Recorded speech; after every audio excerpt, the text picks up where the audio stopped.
What's up, everybody? Welcome on back to the 4th and 30 podcast. As you can see tonight, we are not joined by Carl. He couldn't make it tonight, but we are joined by my brother in arms and a longtime friend of mine, Andre Muse. As you can see, we got the other two normals here. But for those of you who don't know Andre, I played college with him at Quincy University. He was a 2004 graduate of Thornwood High School, also the high school that Eddie Curry went to. He played at QU. He was 3 times All-Conference, 2008 preseason All-American. Played overseas for 5 years at Lebanon, Dubai, Jordan, China, and Canada. After that, he played in the ABA, 2-time MVP, 6-time All-Star, and still currently playing with the Chicago Fury. Thank you for coming, Andre. Pleasure to have you, my man. First, let's get in. Let's talk to you a little bit, man. Obviously, you had a good high school career. You got to play on a top tier Division II team. I was there along for the ride, warming the bench, handing out high fives. But you were an honor to play with. When I've talked to these guys a thousand times about you, and anyone I talk to, I always mention, I've got to give the top spot of teammates to Tyler Hansborough. You just can't take that away. But you will always be my number 2 teammate, man. Something about you, your game was just so good, man. From years of battling with you on the court and practice every day, having your back in games, to you knocking us out in Gusmacker every single year. It was always a fun ride, man. But we'll go ahead and get into a little bit about you. Okay. Like I said, an extensive professional career. Was the leader of our team at QU. But what's the biggest name you've played with?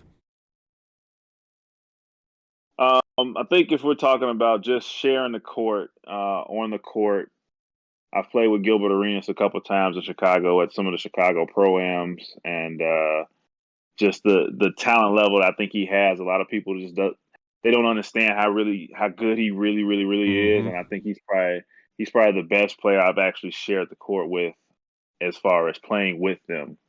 I think for best teammate, it comes down to you guys from Missouri. It's just you up there, right there with Cam Murphy, the guy I came in with. Shout out Cam. Yeah, shout out Cam Murphy, man. We're still really close. Like, we share all kind of family, man. I visit him all the time. We're in the same industry as far as career-wise, so we share a lot of common things. He's really like my brother from another mother. I'm from Chicago. He's from St. Louis. We came into QU at the same time, so that's my blood, bonded by QU right there for sure. Yeah, for sure. We got all kinds of Cam stories, man. We could make a whole episode, me and you, talk about Cam. But Cam was the man, hustle man to the max.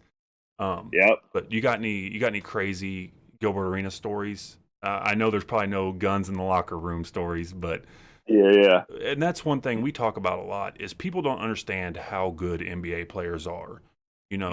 I've been to a dozen NBA games now, and just watching those guys warm up, even the worst shooters in the NBA still mop the floor with most people that what they have to compare to from high school or college or whatever. So just try to give us a snippet, if you can, on how good Gilbert Arenas or somebody like him is.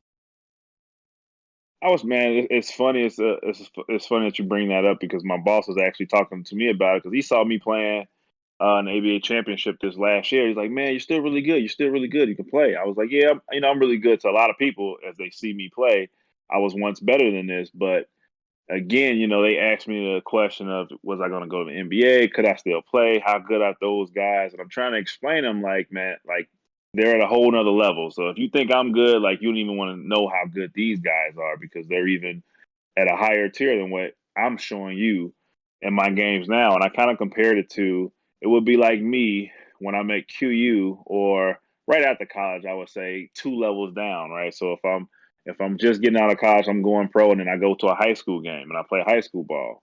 I'll dominate those guys, and you'll kind of see that, right? And the same kind of cascades down that way. But if you see an NBA guy, it would be like an NBA guy will dominate that same level if he comes to play in college or if he plays anybody that's kind of pro or rec league after that. It's just because when basketball is your job, you spend so much time perfecting your craft and doing things that they almost become second nature. Your body moves at a different speed. It's used to doing certain things, and the normal, I'll say, civilian or person that's playing basketball, practicing basketball, aren't doing those things. So they have no idea kind of how to guard you, what you have in your bag, your repertoire, things that you can do. It's different. It's a different level of basketball. It takes a different mindset for sure, a different skill set, and you got to work at it a lot. I mean, Gilbert Arenas, like I said, dude, if you see him play against me, I'll be able to hold my own pretty good for a while. Back when I was younger, but when basketball is your job, it takes it to a different level. You'll be able to see it. Yeah, exactly. I tell the story a lot of when we were having, I can't remember if it was during the summer or open gym at the beginning of the year, but that dude from the Utah Jazz came in and played against us. Remember that? He was like, he was at the end of the bench for the Jazz. He was like 7'1", and our top tier guys, you and Joel and Ryan Walker, could hold your own against that guy. But you got a little bitty scrawny freshman like me, and then a few of those other guys, Grant and those guys, we couldn't do nothing against that guy. And I'm like, oh, so there is a big ass gap between, we were the top of the top of Division II, and this guy was a bench warmer in the NBA, and he wiped the floor with some of us big guys. So there is a huge gap there that people just don't understand. Yeah, for sure.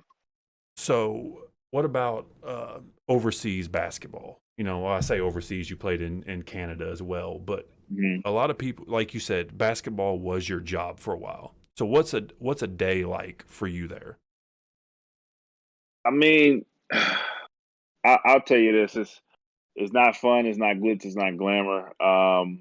And I can see a lot of basketball players over there fall into depression. They have issues, anxiety, homesickness, and different things like that because, to be honest, really all you're doing is playing basketball. And if you're in a foreign country, depending on what country you're in, if they don't speak a lot of English, it's really, really, really hard to be able to navigate and move around in that space while you're over there. So communication is super limited. And then also your communication with the people that friends, families, everybody's carrying on their day, not really thinking, so much about you every second of the day, and you're 8 hours or 10 hours ahead of them. Like the clocks are off big time. So it's really, really hard to communicate with people. They might be at work when you're free, and it's super hard. So, usually what it looked like is you will wake up in the morning, right? You have breakfast and usually you have a morning shoot around. Now, whether you was playing a game, it didn't matter. You always had practice in the morning. You would shoot a lift for about 2 hours. So you would shoot for about an hour in the morning, say like 10 o'clock, 10 to 11. Then you would lift from like 11 to 12. You go home, you have lunch or whatever. You sit down, you chill for a while. Then you have your regular practice about 5 o'clock at night. You practice from like 5, 7:30, whatever that is, that time frame. It was always like that. It was routine. It was clockwork every day. That's what you did.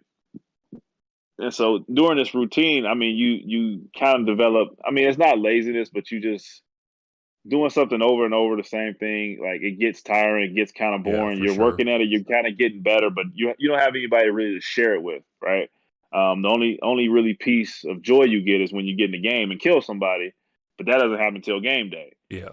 Practice isn't as fun as it is in college because the guys are from the USA. They're not from the crib, so you're not sharing that bond that we kind of had at QU that you know about. Like we don't share that in professional basketball overseas. You're pretty much on an island by yourself, and these dudes are looking at you crazy. They want you to produce like you're supposed to be the best player on the planet to them for their team, right? So it's almost like a business aspect. So it's a lot different than playing like college ball or something like that. So it was much harder. So were you the only import on your team? No, it was two. So it was me and it was a guy, Ron. He was a 7-footer from Jacksonville, Florida. And then I think one time, like Joe, and I had William Pippen, which is Scottie Pippen's nephew, one time. So pretty much every time I went, I had two. It was two imports on the team. Actually, Jordan was one import. I was the only import. And then in Canada, it was you had to have at least 3 Canadian players, and 2 of them always had to be on the floor at the same time. Everybody else could be the American. So I think, like for my team, we had 3 Canadians. All the rest of the people were American. So it was like 10. I want to say like 10 guys, nine guys from the USA on that team. But 2 of those 3 Canadians had to be on the floor at the same time at all. That's at wild. all times. That's Like wild, sixth man. sixth They're just grade rotating co-ed those three basketball guys. rules. Yeah, that is like some Yeah, YMCA co-ed stuff. So yeah. did you like when you were overseas? Did you kind of flock towards those guys that were back home? You got Yeah, you had to. Like my teammate, I would spend a lot of time with him. But like I said, he's from Florida. He was a little bit older than me. Um, and so like the thing is when I went, Joel was also in Beirut in Lebanon as well. So I would be able to spend some time with Joel, who played with us at QU, Joe Box. And then his other friend Nick that was down there. So we would like hang out with the other imports from the other teams just because we're all American, kind of, it was kind of us, but we played on different teams kind of thing. So yeah, we had to flock towards each other Well, because and like I said, I go can't ahead. even imagine what it would be like to be over there. Good thing you knew people over there and to hang out with, but just the language barrier alone, I'm sure English isn't spoken a whole lot in Beirut. So just being able to have interaction with somebody, you were lucky it was a Yeah. former teammate of yours who you were already close with, but that would be pretty tough, man. Yeah, I think Beirut actually wasn't too bad to be honest with you, Cody. It was more Americanized than some of the rest of these countries because I don't know. There was a Christian city. Beirut is Christian, but the rest of Lebanon is Arab. So they have Muslim beliefs and different beliefs. So outside of the city limits, you get kind of the crazy stuff that we don't even want to get into. But Beirut was pretty good. China was the worst place to ever Really, play basketball in. Oh my really. gosh, they hate Americans. They don't like anything about the USA. They don't want to help you. They don't want to talk to you. They're the rudest people you ever meet. So it was super difficult trying to play over there in China. I can tell you that much. What city in China were you in? I was in Beijing, and then I don't know Zhangdu. After that, I can't pronounce it, dude. I can barely spell it, bro. It was pretty nasty, but yeah, Beijing was pretty good. And then like I said, it was like Zhangzhou or something like that. I can't even You got spell any it you got anymore, any dude. stories of people being rude to you? Anything crazy or anything?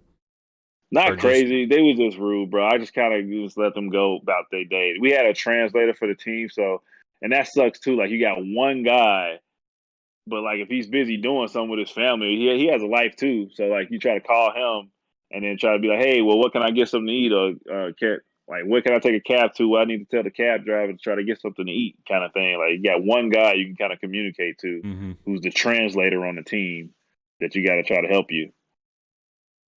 So That's crazy. did you have any did you play against anybody who maybe a former NBA player or anything while you were overseas? Any good like obviously the overseas like professional basketball, the competition's gonna be Mm-hmm. good. But any big Yeah. names that you played against at any time? I mean, I played against the Kobe stopper. I mean, if you guys know who that is, Oh, uh, I can't think of his name. What was his name? Uh, you're gonna have to tell me. I can't remember. Ruben Ruben Patterson. Patterson. Yep, Ruben Patterson. So Ruben Patterson, aka the Kobe stopper, played against him. He was pretty decent. So Mikey Walker was also who was Shamaki played for the Walker. Yeah. Lakers. Yeah, he was over there, so we played against him as well. Those are the biggest ones I think I remember. It was a couple of guys that probably played in the league but didn't have significant Mm-hmm. enough time. So But was Ruben Patterson the Andre Muse stopper? not at all. Just like he No. wasn't the Kobe stopper then, he wasn't my stopper either. But he Yeah, was much older too, but still. He that's wasn't cool. stopping anybody. That's cool, man. Well, thanks for sharing some of those stories with us. We'll move on to the conference finals now. Bucks Hawks playing game 2 right now. Last I looked, Bucks were up like 3 or something. But what are your guys' takeaways from what we've seen in let's start with the East first, with what you guys have seen game 1 and maybe the first half of game 2, if you guys have been paying attention. Well, the Well, Bucks are up by 31 right now. 31? Yeah, they're stomping them. Oh man. So Game 1, I mean, game 1 looked pretty for me and Trey Young, but game 2 doesn't look so good. and all that wolf talk on Trey Young. I mean, we already talked about it. We all thought the Bucks were the better team when it came down to it. But we said if Trey Young can drop 40 and 10 every night, then the Hawks might have a chance. But we saw in Game 7 that it didn't take a 40 and 10 effort. I mean, he got help from uh, pretty much everywhere in Game 7. Um, You I know don't know. that The Bucks, that villain role that he's been playing is good for the NBA. I kind of enjoy it. And he got away with it against the Knicks and the Sixers, but Drew Holiday ain't gonna let that slide at all. I figure, like I said, I haven't been watching since the start of the second quarter, but Drew Holiday was gonna make him pay for that tonight. And that still might be a 30-10 game for Trey Young, even if Drew's on his game, but Drew Holiday's not gonna let that slide with him. He's gonna make him work for it tonight. I mean, I didn't think the Hawks would make it this far, but that game one kind of felt like the Bucks were kind of still a little hungover from the Nets series. Like they just beat the Nets in 7, and that was the Eastern Conference Finals to me. But you see the Bucks are up 30 tonight. I think they're past that a little bit. I still got Milwaukee in 5, my original prediction. Dre, what do you think? You've been paying Yeah, attention to it much? Yeah, no, I've been watching it, and I've been a fan of Trey Young probably before everybody else knew he was really really good, right? I think the best thing about the Hawks is that they have Trey Young. The bad part is, top to bottom, they're not as solid as the Bucks are roster wise, and I think the injuries to Cam Reddish and DeAndre Hunter also set them back a little bit further than what they should be. I think if they had those two guys, especially DeAndre Hunter, somebody that could body up and be physical with Giannis in this series, it would be a much different series. But Trey he's not a Luka, right? He's not going to try to give you 40 and try to win that way. He's going to rely on his teammates as well. He makes the right play. He makes the right basketball play 95% of the time. And I think in this series it might hurt him a little bit because he's going to need those other guys to step up, and I'm not sure how consistent they will be. But I do think they're on the road. It's tough to win on the road. They got the first one, so they stole home court a little bit. I think they take care and win some games in Atlanta, and I think Bucks will probably still end up pulling it off, probably in 6. I want to say. Yeah. So, Cody, you'll appreciate this. For once, I turned on ESPN. I can watch it for about 10-minute spans anymore. In the mornings, I mean, the morning shows. Shannon Sharp said that Trey Young was the Legion of Doom version of Steph Curry. Yeah. No, if there's one person that's going to follow in Steph's footsteps, it's definitely Trey Young, and Trey has a better start to it than Steph did. It took Steph 3-4 years to get rolling. Year 3, he's Well, much more complete. Steph laid player the than Steph Curry groundwork for those year guys, 3. though. You're gonna see more of that because of what Steph did, revolutionizing the game. Yeah. Yeah, for sure. And I think well, I was gonna say Steph had a lot of injuries early that kind of set him back as well, and got a late start to his career. And I think Trey Young you see as more ball dominant though, as Steph now is. You see him off the ball so much. Draymond handling the point guard. Trey kind of controls the whole team, so he has a chance of having a bigger impact on the Hawks than what Steph is having actually. Really. Yeah, Trey Young's already a superior passer to Steph. Trey Young has that. He doesn't quite have the range and shooting that Steph does, but neither did Steph at that point in his career that Trey's at now. But Trey is already way ahead in the passing game. Yeah, and you mentioned Luka and the way they play versus the way Trey Young and them plays with the Hawks. The Hawks coach, what's his name? Nate McMillan. Yeah, Nate McMillan. I mean, he's done a great job because you watch them play. He's unselfish. He ain't trying to put up 40 every night and 15 assists. Luka is going to have a seriously hard time. He can ask LeBron on winning a championship like that. Trey Young plays the right way, and if they put they've got a good team, maybe not a championship caliber team, but they're only 1 or 2 pieces away. The way he plays, the way they coach. I was getting ready to say that a minute ago. I think that's one of the Hawks' biggest problems is their roster is so deep with good players that they're missing that second great player. Decent. Right. Yeah. It's almost like Trey needs a Robin instead of 15 other just above average players. Herder's good. Capella's good. Collins is good. He's got a bunch of role players on his team. Good role players. Good role players, yes. But he doesn't have a secondary star, I would say. Three or 4 years ago, Capella looked like that guy when he was in Houston, and he's still been good, but he hasn't been a great player. He's not the next Dwight Howard like people thought he was going to be. maybe I'm jumping the gun here a little bit, but Kyrie or Trey Young? Who you got?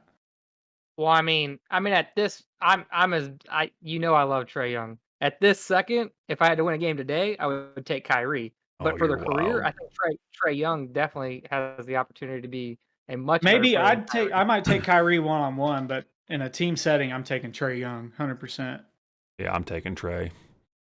I would say Yeah, the for sure. biggest thing, we're comparing Trey and Steph, the biggest difference between the two, and this is what Steph's ball handling skills are out of this Unmatched. world. Yeah. Are out of this world, and I would say that's the biggest difference between them two right now. Is Trey doesn't have quite the ball handling skills that Steph Curry has. Well, I say unmatched, but I feel like Steph goes under the radar because of how good Kyrie is.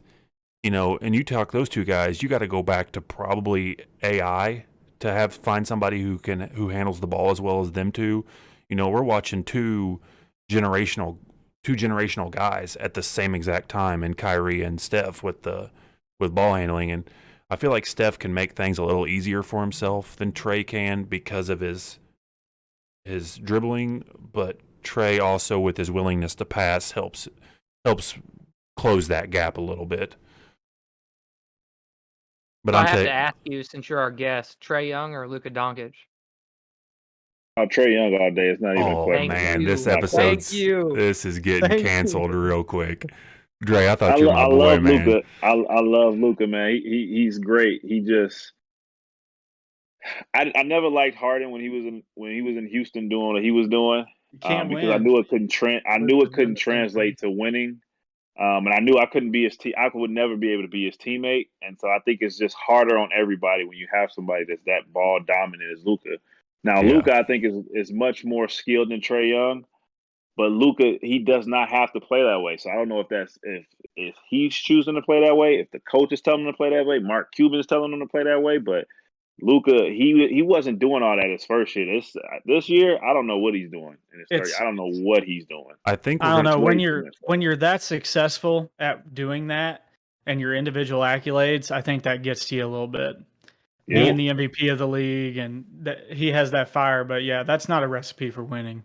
Not in the He's gonna have NBA. to dial. He's gonna have to dial it back. He's gonna have to dial it back to I need to get the teammates around me better and make sure everybody's involved Yeah. for me to pick him over Trey Young right now because that's And not what he's doing. and then do that in the fourth quarter, take over the game, but you can't do that. Like And the Clippers series, they were up 2-0 and I was telling Cody like once the Clippers figure out how to defend this guy to minimize him, this series is over. Clippers are going to win. yeah.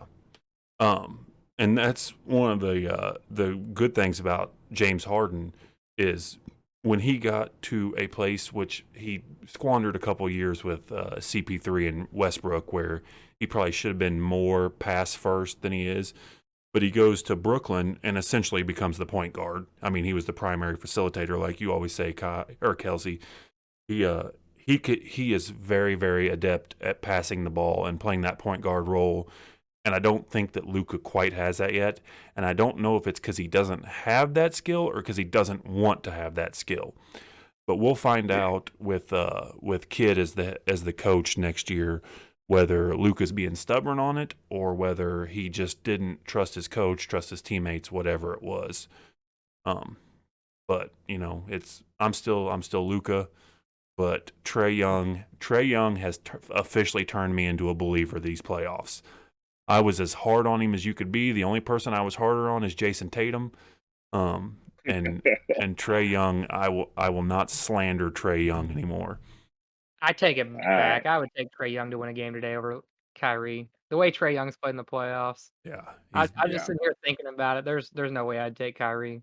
They don't play the Kyrie's same position anymore. Kyrie cares about his numbers, man. He wants to shoot. Yeah. He's a shooting Right. guard. He's a He two knows guard. what he wants to do. Kyrie's best fit was alongside LeBron, where they just play ISO ball all game. That was his best fit. And So I saw one today though that it was cool to me because we're either going to get to see CP3 and or Booker, Paul George, Trey Young, or Giannis win a ring this year. It's one of those four guys. It's not Steph. It's not, well, it is Kawhi, but he's not even playing right now.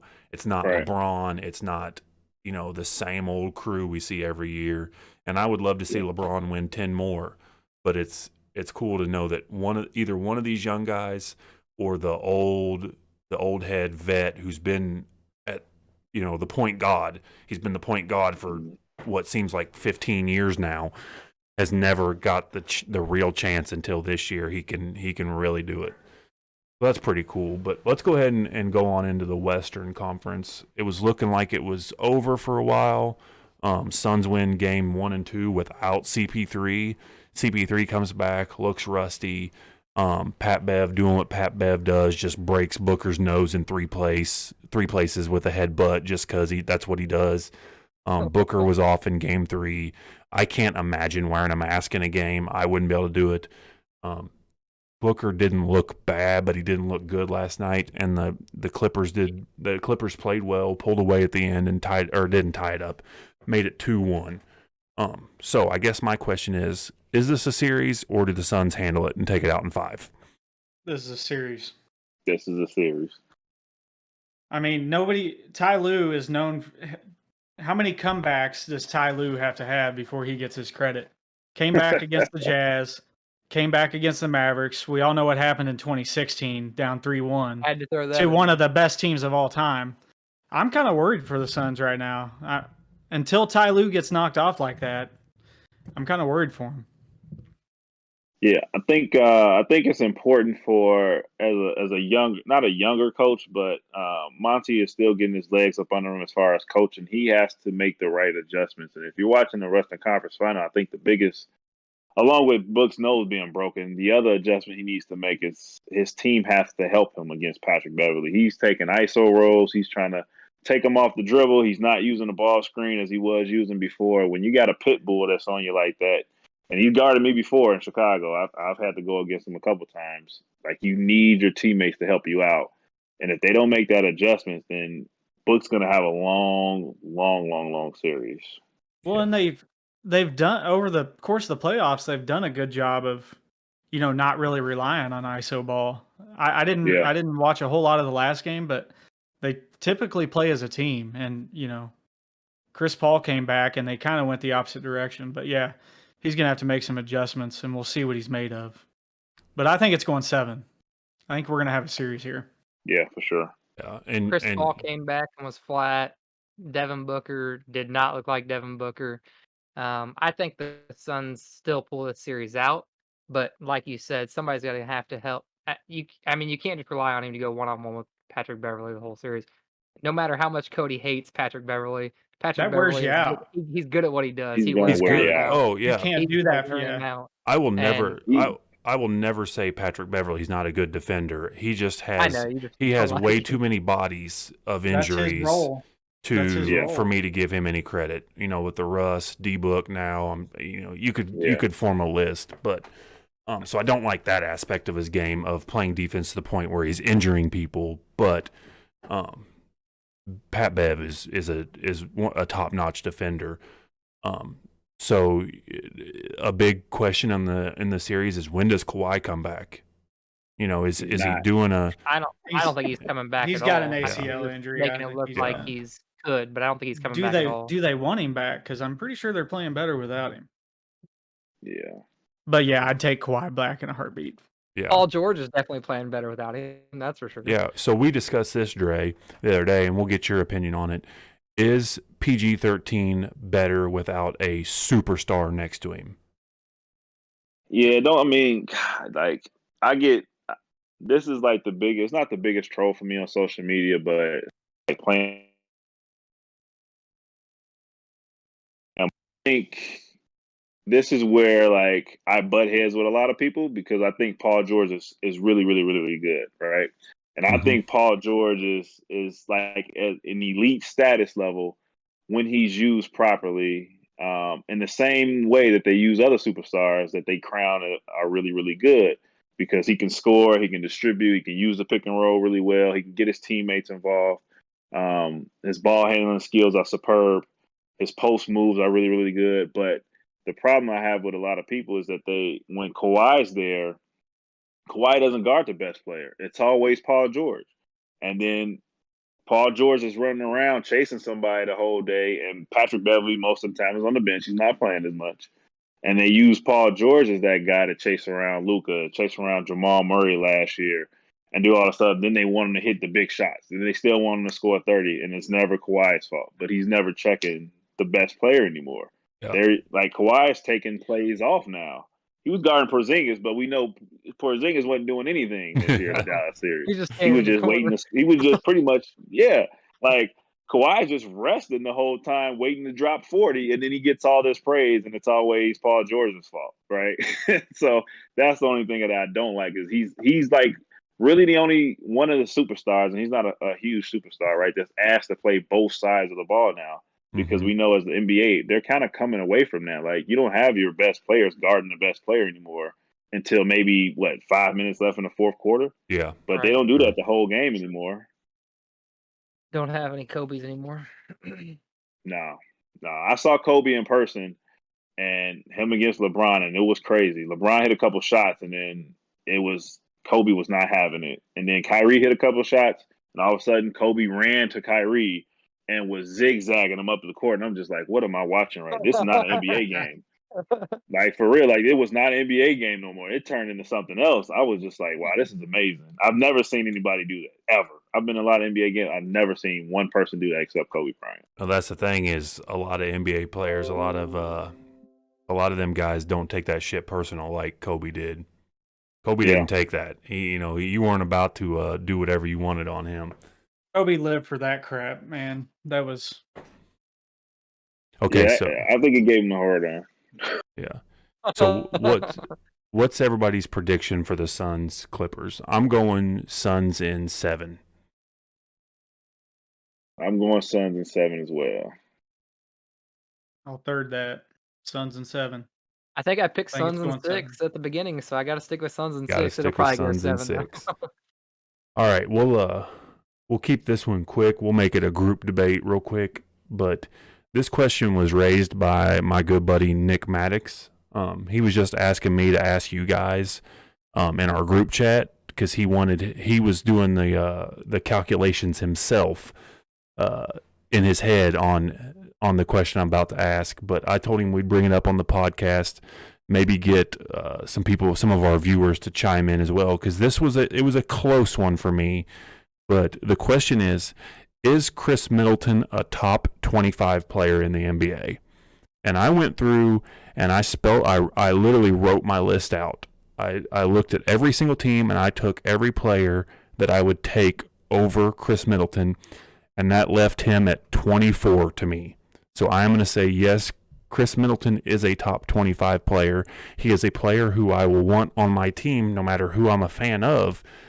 But I think there is 23 better players in the NBA, and there was a couple guys I had borderline who I would take Chris Middleton over any given night, and I would take the other guy over any given night. But for my final answer, yes, Chris Middleton is a top 25 player. So I'm actually looking at a list of players right now because I didn't do my research on this one, even though you told me to. I'll do some quick math then while you're looking that up, because my quick math is 30 NBA teams. I know for sure there's at least three teams that don't have a bona fide superstar. The Cavaliers don't have one. The Pistons don't have one. Like, off the top of my head, I'm just trying to think of teams that don't have one that make Chris might fall into the top 25. He'll be right there on the nudge, but I'll probably say I can pick 25 players that's better than Chris. Okay, well, I'll say he's not in the top 25. Let's do it this way. I've got all the NBA teams pulled up in front of me, and we'll just run through them real quick. Celtics, I think everyone's probably going to take Tatum, right? What about Jaylen Brown? Both of them are better than him. I'd take Jaylen Brown. Okay, so we're at 2. The Nets, I'm taking Harden and KD. 3. I'm not taking Irving over Middleton. Oh my goodness. Don't get crazy, Cody. Don't get crazy. Kyrie's better than Middleton, dude. It's not close. Okay, so we're at 5. Do you take Julius Randle over Chris Middleton? No. I don't. That's a toss-up. I don't know. I don't. Not the way Julius Randle shit the bed in the playoffs. That counted him out for me. That's fair. Yeah. No way. Okay, Sixers, obviously Embiid. Now the big question is, Ben Simmons, do you take Simmons over? I would still take Simmons over Middleton. But I would take Simmons in one-on-one maybe, but in a team setting, I'm taking Chris Middleton. But Kelsey? what is that, 7? I don't gotta know. include him. So I would probably say Ben I Simmons can't is a better take somebody player. who's going to The pass problem up is- a wide open layup. The like problem that. is Ben Simmons did not look like what Ben Simmons should look like in that series. If you're going off of that series, no. But I mean, I think Ben Simmons is a better basketball player than Chris Middleton. Yes. So tentatively, we're at 6-7 right now. It's 7. We'll say 7. 7. All right, Raptors. Yes, Are Siakam you is taking definitely better than Siakam? him. You think Yes. Siakam's better than 1000%. Middleton? Easily. All right, so he's not going to be in your guys' top 25 then. But all right, so that's 8. The Bulls taking Kobe White or Markkinen over him. for sure. Levine, yes, No, Levine's Zach one LaVine guy I for took sure. over him. Yes, LaVine for Vucevic sure. would be the other person that you need to worry about because he did produce on the Magic. He was an All-Star, so Yeah, something to think Vucevic about. is a really skilled center. I mean, He's Yeah. really good. he's one of the top centers in the league. underrated. skill-wise. Yeah, he's underrated for sure. so we agree that the But Cavs. don't put him in there though. Okay, we agree the Cavs and the Pistons don't have anybody. No. Jeremy Grant is in the conversation, but not better than Middleton. Pacers, you got Sabonis. Sabonis for sure. Yeah, so there's 10. Then you've got the Bucks, so Giannis, 11. Drew Holiday. I'm not Throwing taking Drew Drew Holiday in over- there? No. The Hawks, you've got Trey Young. Anybody else? Nah, Bogdanovich, just Capella? No. Trey Young. Just Okay. John Collins would be the Yeah, would be the Yeah. next best player on that team, but no. Hornets, Hayward or Scary Terry or Ball. LaMelo. Yeah. LaMelo. But I'm not taking any of those guys over Middleton. Not yet. Nah. I'm sure LaMelo will be better, but not right now. The Miami Heat was a hard one. I take Jimmy Buckets all day. Bam out of Bam bio. is the best player on that team. Bam Okay, out of bio. I would have taken Bam, so I agree with the Bam pick. The Magic. What about Fultz? Fultz had a pretty good year. He did have Fultz a had pretty a good year. He tore his knee though. So, but he's good, but he's not better. I don't think. Okay, Washington. You got Beal and Westbrook. You got 2 of them. Yeah. Yeah. So that's it. That's at 16 for us. We haven't even got to the Western Conference No, yet. we're at not that. gonna We're make there top now. I think we can man. call it. Okay, He's not making top 25. Nuggets. I'm taking Jokic, not You got Murray. 2. You I'm got not Murray taking too. Murray. Oh, I'm Murray's taking better. Murray for sure. Oh, Murray's you guys better are than him, for wild, sure. y'all. Y'all are wild. So let me guess, y'all are going to take Anthony Edwards over him too? Wait, hold on. So No. you don't think Murray and Giannis would be a better combination than Middleton and Giannis? Like that's not even close, dude. I just Jamal take. Murray is much better at basketball. Murray's a lot better than Middleton. Period. All right, so Minnesota, you got Cat, obviously. Are you Cat is taking? better. Are you taking Edwards? Nobody over him? else. Nobody No. else. All right. OKC, Shy. You taking Shy over him? Shea Gilgeous I Alexander. would take Yeah. yes. I would take Sag over him. Okay, that's 19. SGA. Portland, obviously Dame. Are you taking McCollum over him? I think CJ is better than him too. All right. You're very, very giving with some of these guys. I'm Blazers They're fan. close. I've got They're McCollum close. hanging up right there. I got a Yeah, poster of McCollum's him. close. I'm But not I- even convinced that Middleton's the second best player on his team. I'm not either. I think Drew Holiday is more important than Chris Middleton. I think as a player, I don't know, but Okay, so Jazz, you got Gobert and Spida. I got Spider. I don't know about Gobert. I don't know about Gobert either. I mean, I would agree. I would say Spider. he and got not exposed in that Clippers series.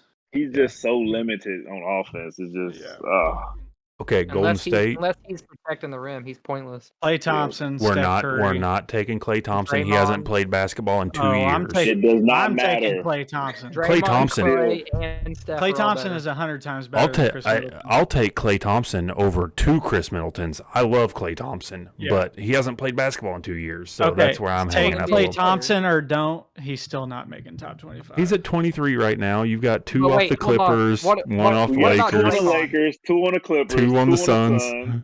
Hold on. Since we have a guess, what about Draymond? Is he better than Chris Middleton? no. No. Thank you, Oh, come Dre. on. Thank you for putting that to rest. Come on. Draymond's overrated. Don't get me started on Draymond. Draymond Okay. is in the perfect situation for him to Yes. So, Yeah. so to be fair, we're done with the conversation. Middleton is not top 25, But when you get past the Lakers on the list, or get past the Suns, excuse me, Suns have Booker and CP3, who I think we all take. Kings, maybe Swipa, maybe DeAndre. Oh, De'Aaron Fox for sure. De'Aaron Fox is way better. Okay. De'Aaron Fox is just needs to go to a different team. He's top 35 or so. Then the Mavericks, you've got Luka. Houston, you don't have anybody. Memphis, Victor Oladipo. Victor Oladipo. John Wall. You bet. John Wall, yeah. John Wall. Memphis, you got Jaw. And I'm big on Dylan Brooks, but I don't know if I take him over Chris Middleton. You got Grayson Allen, too. Yeah. Middleton. And then Jared Jackson is really good on that Memphis Jaren Jackson is really good. Today. Yeah. Pelicans, you got Zion.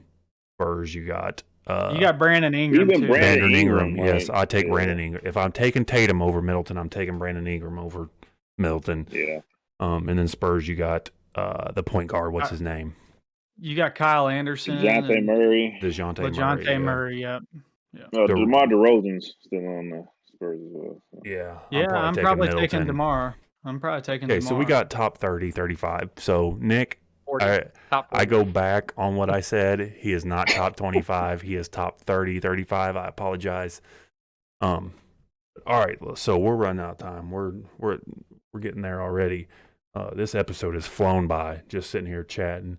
So here's the one, is the main thinking thing for the day is if you had to form a starting five with your top 5 favorite players, and I want you to be able to compete. I don't want 5 point guards. I don't want 5 shooting guards. I don't want 5 Kobe's. I want your legit starting 5. And I'll start with mine since I thought it out. It was my question. I proposed it. So I'm going Dame Dollar, Damian Lillard at the 1. I'm going Brandon Roy at the 2. T-Mac at the 3. You can swap those two. I don't care who plays what. They're out there getting buckets. I'm taking Lamar Odom at the 4, Mr. Do-It-All himself. And then we're going to be a little undersized, but I'm taking Alonzo Mourning at the 5. All right. The biggest question I got right now is, does LeBron play point guard or does he play small forward? He can play either. You can play him anywhere. You can legit play LeBron anywhere. Because as a point guard, he has to be the number 1 point guard. So I got LeBron at point guard. I'll take T-Mac as shooting guard.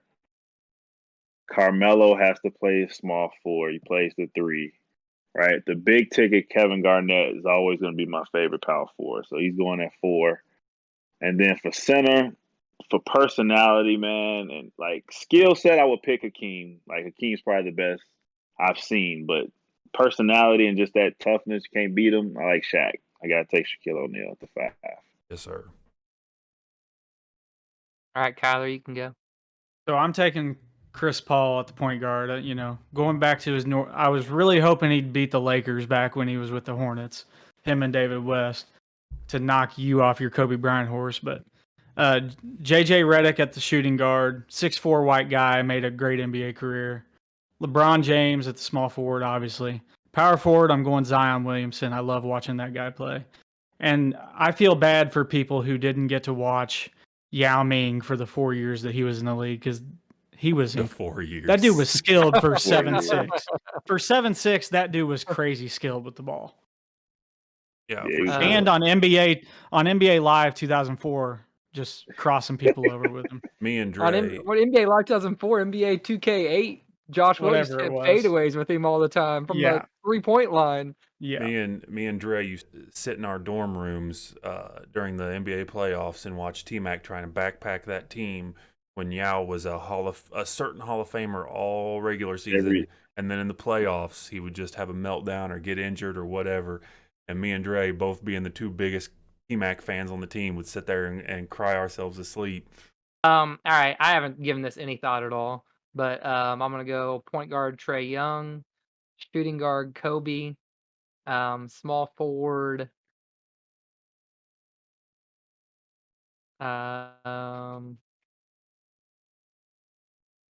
even know who I'm gonna put small forward. Too many LeBrons in this group already. Do it. Well, we're talking about favorite players. It's not LeBron. Um, oh man, I don't know. Center is definitely gonna be Hakeem Olajuwon. His skill at the big was incredible. Fun to Um, watch. the way he could dribble, move, shoot, um, take people off the dribble.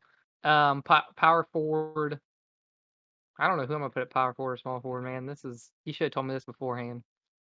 I did. It's just I a You did. favorite. did. I know you did. What comes to mind? I just go with it. Let's go KG at the 4, and at 3, let's go the ex North Carolina Tar Heel Vince Carter.